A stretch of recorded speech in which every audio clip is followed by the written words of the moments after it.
Franny K. Stein, Mad Scientist, Book 3, The Invisible Fran, Chapter 3, Back at the Lab. Back at the lab, Franny thought about what her presentation would be. Fortunately, Franny had an assistant to help her with things like this. Igor was Franny's dog and lab assistant. He wasn't a pure lab. He was also part poodle, part chihuahua, part beagle, part spaniel, part shepherd, and part some kind of weaselly thing that wasn't even exactly a dog. Franny had told Igor about Miss Shelley's assignment, and he was doing his best to make suggestions. He reminded her of the time she had brought a garden gnome to life, and they'd had to stay locked in the bathroom until the police came. Igor thought the kids would like that. "I don't want to take in a garden gnome," she said. He reminded her of the time she had increased the vacuum cleaner's power and had sucked her little brother inside out. "Mom made me promise never to do that again," she said. He reminded her of the time she had engineered a cannibalistic hot dog that actually ate itself. "That was pretty good," Franny said, "but there's a kid in my class that always smells like hot dogs, and I don't want that thing going after him. Besides, it needs to be something that everybody can relate to." Franny walked over and looked at the dozens of devices she had recently invented. "Like this, Igor." She picked up her toenail fungus translator. "You know, deep down inside, all kids want to communicate with toenail fungus, but they've never been able to. Well, with this device, they finally can." She put it in her backpack. "All the kids will love talking to fungus. I mean, come on, deep down inside, we're all mad scientists, right?" Chapter 4. "Oh no, we're not." Miss Shelley looked around the room. Everybody was ready to talk about his or her hobbies. She pointed at Erin.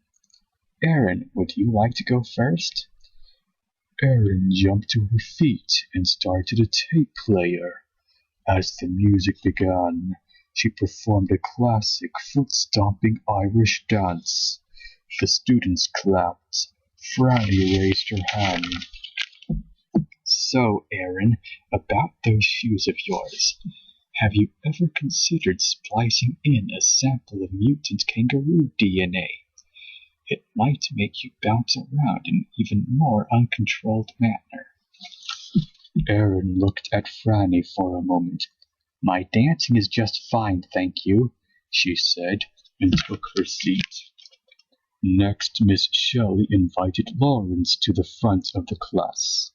He pulled an accordion from a big black case and played for a minute or two before Franny raised her hand.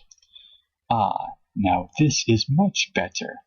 I'm certain that you could operate the keys in different ways to increase or decrease the amount of pain we're experiencing around our ear regions. My question for you is this.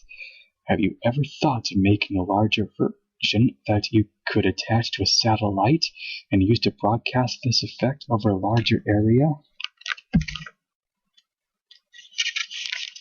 Lawrence put the instrument back in the case. "It's just an accordion, Franny," he said. "I've been playing it since I was a little kid." Next up was Phil. Miss Shelley held a large book open for him while he pointed out the various prize stamps in his collection. "This stamp is from England. he said. And this one is from Japan. Franny raised her hand. I don't suppose you considered altering these stamps so that they explode when people lick them, have you? Phil shook his head. No? Or doing something like transforming the postal carrier into I don't know, a 9-foot-tall scorpion man who spews acid from his stinger and can fly, for instance? Miss Shelley closed the book. Franny, Phil prefers regular, non-exploding, non-transforming postage stamps. Hold on, Franny said. Just hold on a second. She walked to the front of the class. Do you mean to tell me that none of you is the least bit interested in being a mad scientist? Chapter 5. Franny tosses her cookies. Igor sat patiently and listened to Franny. Not one, she said, dropping the toenail fungus translator on the floor. In my whole class, not one other kid has even thought about conducting an experiment. Dancing, yes. Collecting, yes. Athletics, yes. But mad science, no. Franny continued her rant as she checked the progress of her various experiments. One kid had a terrarium with a chameleon, but, get this, he doesn't do any experiments with it.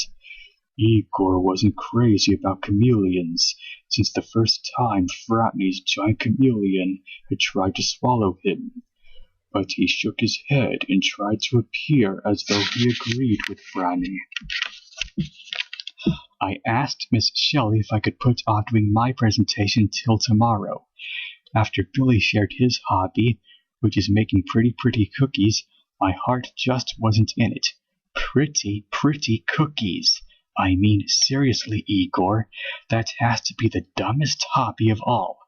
Imagine doing all that measuring and mixing and waiting just for pretty cookies. Look, he even brought some in for everyone. Franny tossed her pretty cookies in the air and shot a sizzling death ray through them. These kids are so misguided, Igor. They don't know what they're missing. Their interests are absolutely useless. Maybe nobody has ever really showed them why mad science is really the only hobby on Earth. Franny stopped and grinned broadly. That's it, Igor. It's up to me to show them where they went wrong. I can show them what they should be interested in, and I can see it's going to take more than a toenail fungus translator.